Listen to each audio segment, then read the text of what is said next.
All right, we're back for the second half. This is America's Champion Cup presented by Fernando Foundation. I'm Javier Munoz with Jesse Navarro on xsable.com. This is a FIFA event sponsored by EDF and Invacare. Thanks so much to our title sponsors, EDF and Invacare. I'm Javier Munoz, and we're on xsable.com. 6-0 to start. And already the sudden impact are pressuring the Eagles. All right, a couple substitutions you can tell already. Jordan Dickey not in the game.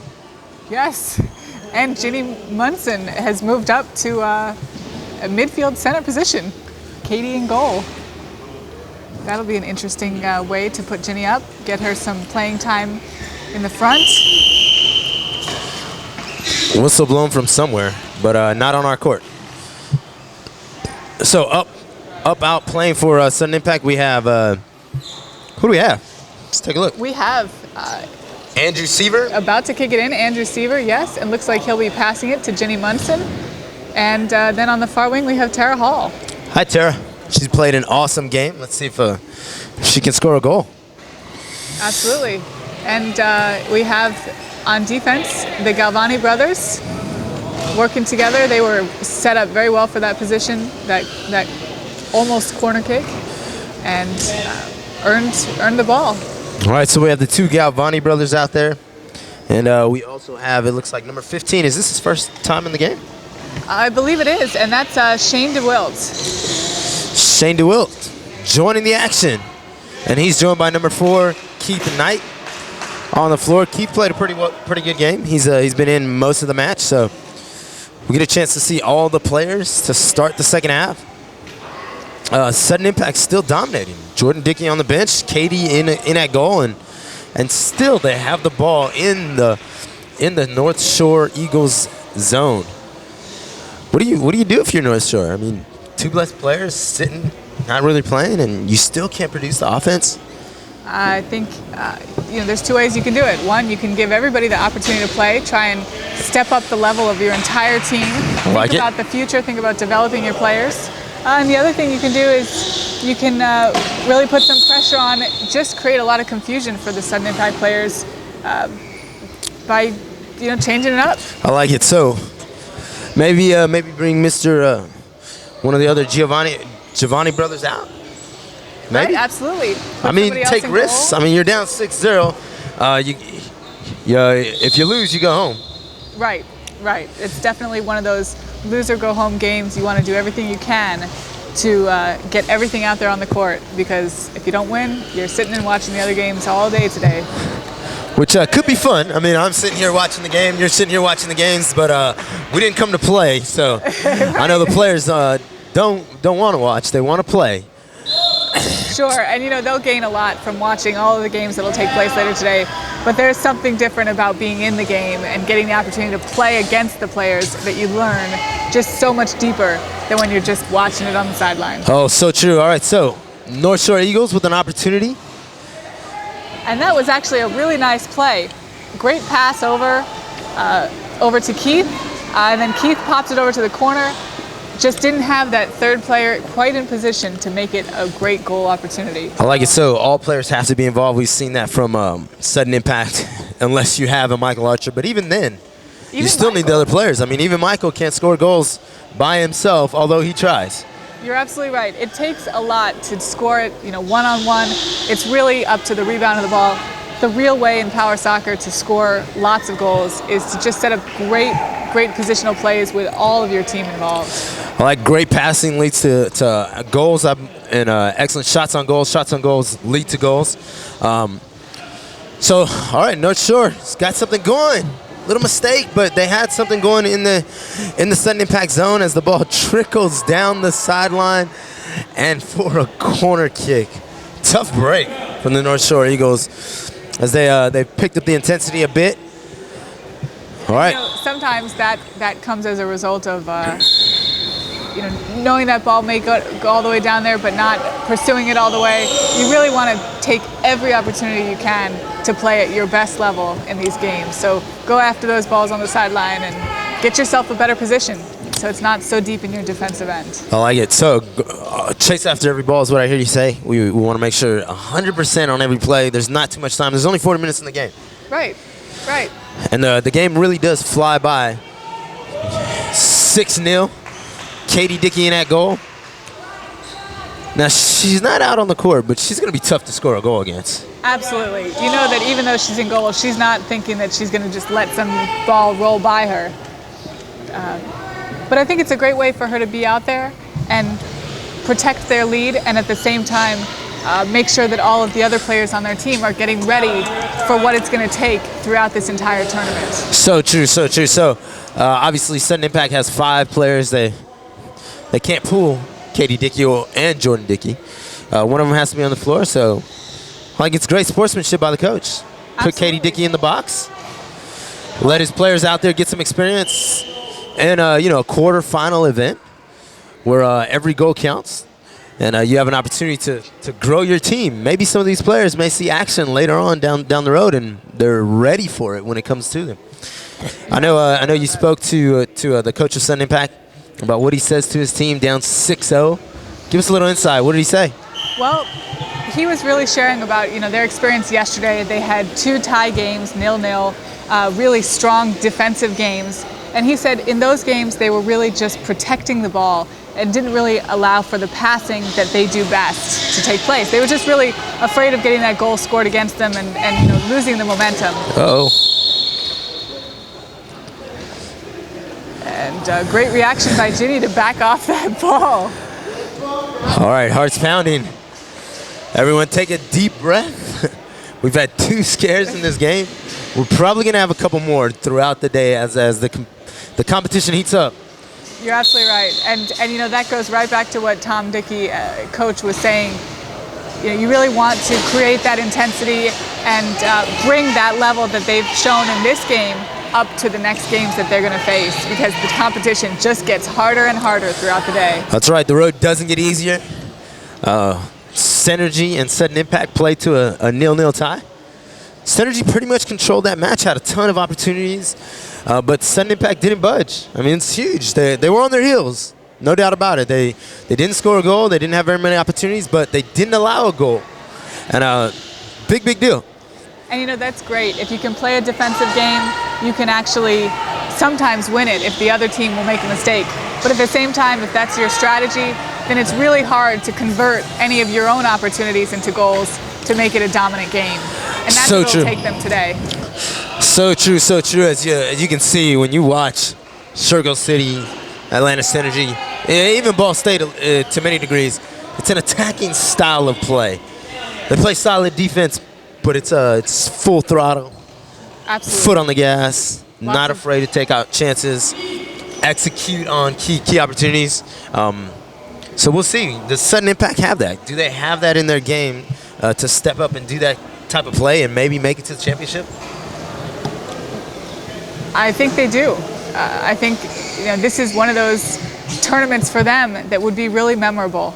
Like I said before, it's the last time that this group of players will be together. And why not go for it? I like it. Just play inspired, maybe? Yeah. Sometimes inspiration takes the team over the hump.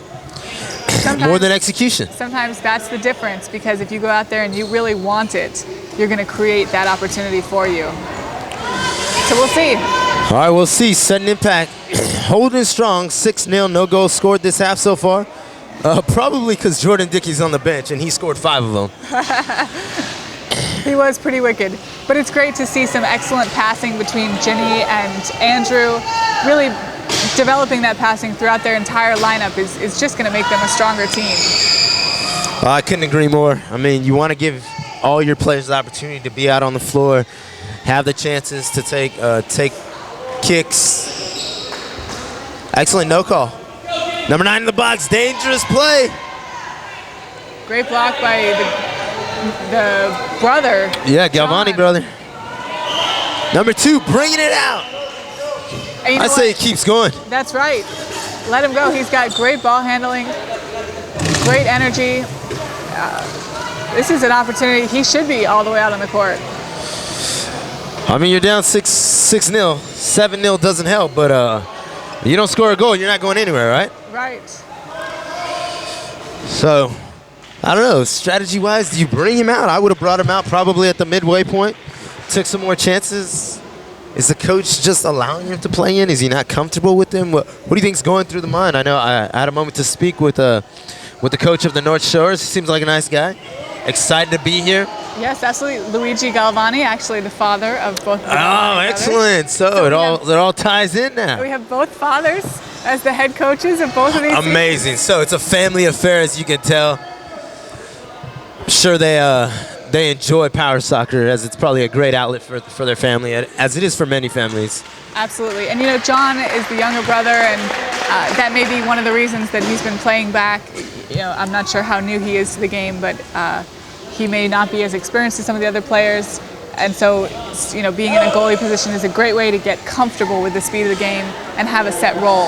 A lot of times there's so much uncertainty in the middle of the field, and as a forward, it's a really complicated position. Oh, it sure is. I totally agree. I couldn't agree more. You got to be in the right place at the right time. You got to know where to be, how to be, where to point your guard.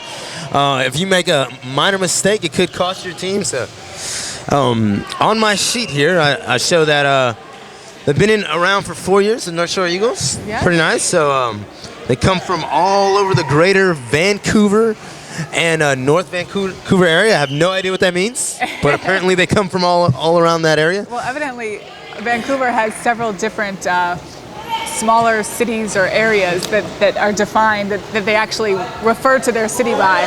And so I didn't actually understand all the differences that there were among Vancouver citizens. But anyways, this team all gathers in North Vancouver. I like it. So they travel some probably. They probably Right. gather together. Probably make it a good trip. Quick information, Luke. I have captain and goalie, but today he's not playing goalie. He's out. He's actually wearing the goalie jersey, but I guess their strategy is to put the goalie up front. All right, so typically John is the forward wingman, in your face, will get in your way is what I have written down. He's pretty feisty. He's been feisty in goal. Maybe that was a strategy change. Obviously, usually Luke's in goal, but he was out trying to produce some offense. Not the case. Hasn't had a chance to produce offense, but hasn't given up a goal in the second half. And you know what? That's a great testament for them. They're keeping it strong. They're staying focused. And, if they can keep the second half scoreless, that's a great win for them to come out and say, wow, we learned so much from the first half that we kept them scoreless on the second half. So we'll see if they can keep that up. All right, ball right in front of our table. If you're watching, we're on xable.com, and you know that by now. We're at a FIFA event sponsored by EDF and Imbacare. Oh, excellent play by Andrew, kicking it in. And they've really kept the pressure up. Andrew has done a great job with taking some of the set kicks that Katie Dickey usually does. And it's good to see him, working that kicking motion so that he can use it throughout the rest of the tournament. I like it. You never know when that's going to come into play later on down the road. So opportunities. More chances you get to play, the better you're going to be, obviously. But we're watching probably the player of the game take a seat on the bench. What are your thoughts there? Jordan is an incredible player. He's just so strong. It's great to see that he can get some rest for the later games. And also his chair probably needs some rest. I like it's good to have the battery fully charged. But what a testament to this team to keep the defense. No real let up. No real let up. That is amazing team effort. The ball is still deep in the North Shore zone. They're playing really, really tough. North Shore maybe need to work on their offense a little bit. Work on some set plays. Work on passing the ball a little bit. That's probably what I go home and work on. What do you see they can work on going forward? Definitely set plays, and also just position on the court. It's really that sort of triangular position that helps distribute passes a little bit better. They've had 2 of the 3 pieces of the triangle in place, and maybe it's just a matter of getting that third person in that same rotation. But they're not that far away from being able to beat a team like this. They really have some great I couldn't agree. I couldn't agree more. They definitely have the Galvani brothers, along with the excellent coach / dad / coach. They have some pieces in place. Maybe 1 or 2 more players, or if these players start to learn the game better. They can step up their game to another level. Power soccer is a great opportunity for everyone to learn, to have some competitive juices flowing, if you will. Galvani brothers. Oh. Gets caught that a breakaway? Sarah Hall and can't make the turn. Yellow card, maybe. We haven't seen one in this tournament. I don't know if they'll pull out the cards. They keep those cards in their pockets. I've yet to see one this tournament. You know, the yellow and red card, it takes intent. You know, none of these players have that intent on these major fouls to do anything bad. We'll see if it, like you said, if it comes out in some aggressive tendencies a little bit later on in the tournament. But I don't think there was any intentional. All right, I couldn't agree with you more. Intent is the key. Interesting substitution. 5 minutes left in the game. John Galvani coming out of the game, replaced by number 7, Milad. And it looks like John's dad had quite a bit to say to him on the sidelines. Maybe had some tips he wanted to share with him, get his perspective watching from the sideline. Sometimes if you can pull a player out on the sideline, let them see the game from a different perspective, it really helps them to understand what might have been going on or where they could position themselves differently. It's just a different view when you're on the field. Certainly a different view. Coaches play a vital role in these games, and if you can get a player to see what you see, you know, when you ask that question or when you have that strategy, they agree with you more. I know Jordan Dickey is getting a great opportunity to watch his team play and see some strategy, as is Katie. I mean, Katie has a bird's eye view back there watching the play.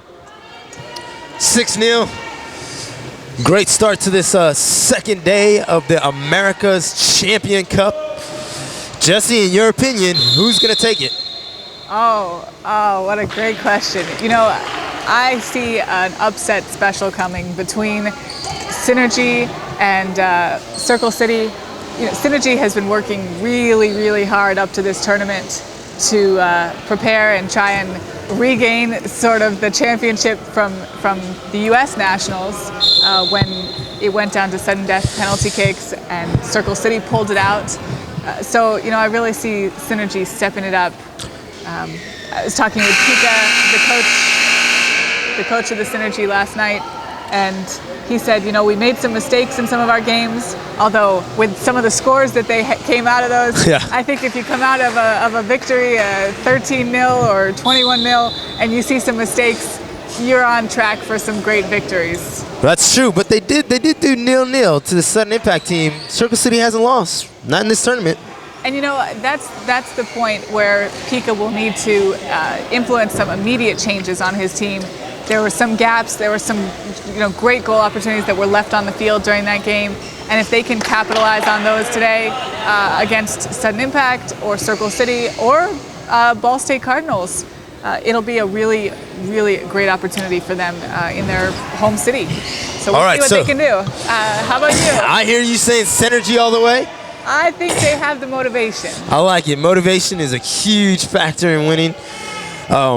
Watching Circle City, I can't deny the intensity on Michael Hayes' face. His team is not going to let up. They're not going down without a fight. They enjoy winning the matches. They enjoy winning championships. Michael Utcher, stellar player, along with Case Colbert.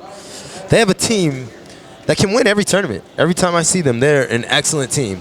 Well, and you know, beyond just that, when they played in Nationals in June, they did not have Grace. And Grace Kessler is a game changer. She's a strong player. She keeps the intensity up.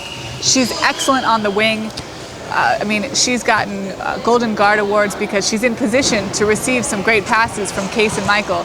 I think that having her in this tournament on the Circle City Rollers starting lineup is just going to be another tip in their cap to try and come out. All right, we'll see. Maybe Circle City Synergy, maybe Ball State will sneak in, maybe Sudden Impact. I don't see a Canadian team coming out of the field. Great to have them here, but I don't think they're at the caliber just yet to compete on this level. So they're going to play some excellent games, get some great experience. But one of the American teams are probably going to come up on top in this first America's Champions Cup. And you know, as it being the first Champions Cup, just as we've seen in some of the other invitational international tournaments, every first tournament really just allows all of the players across all the countries to see what the field is like and to just learn from there. I love it. So thanks to the Canadian teams coming out. This is going to be a great tournament. Hopefully they get a chance to get gain some experience. We're at the 39th minute, 6-0. No goal score in this second half. So we've just been chatting away. It's been awesome. Player of the game for you? I think it's got to be Jordan Dickey. Jordan Dickey, player of the game. We'll have a post-game interview with him in just a minute. It's America's Cup. You're watching xsable.com. I'm Javier Munoz, joined by Jesse Noel. We will see you guys in a minute for a post-game interview with Jordan Dickey, goal scorer, 5 goals extraordinaire. We'll be back in just a minute.